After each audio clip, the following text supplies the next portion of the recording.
Hello, first grade. I'm sorry that I'm not able to make it there to class today, but I wanted to show you this new animal that I found, and it's called the Clusterwink snail.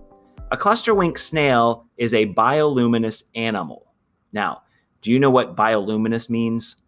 Well, let me show you an animal that is bioluminescent, and I bet you're going to know what it is. All right, here it is. Here's the firefly. A firefly is a bioluminescent animal. That means that it glows. So this Clusterwink snail is a snail that glows. Pretty interesting. Let's learn a little bit about it. The Clusterwink snail lives off the eastern Australian coast. Now, here's a map of Australia. The eastern Australian coast would be here. Let me show you a world map. The world map would look like this.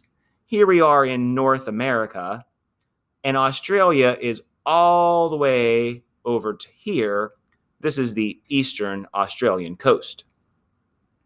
Next, the Clusterwinks need to live in an average temperature of 77 degrees. That's a pretty nice temperature to live in.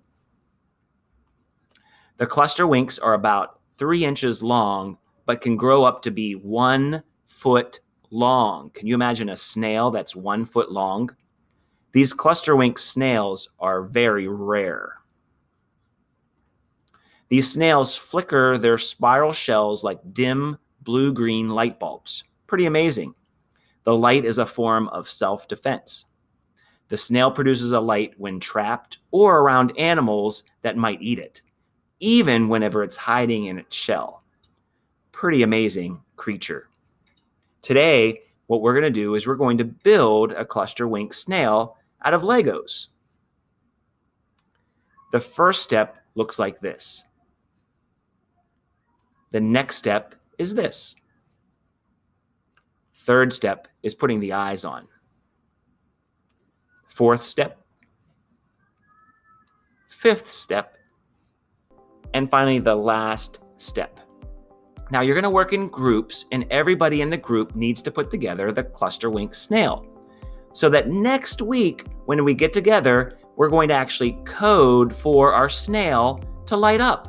We're going to make this snail flash. All right, so while I'm not there, build this Clusterwink snail. Everybody in the group needs to work. And next week, we're going to code for this snail to flash. All right, good luck, and I'll see you next week.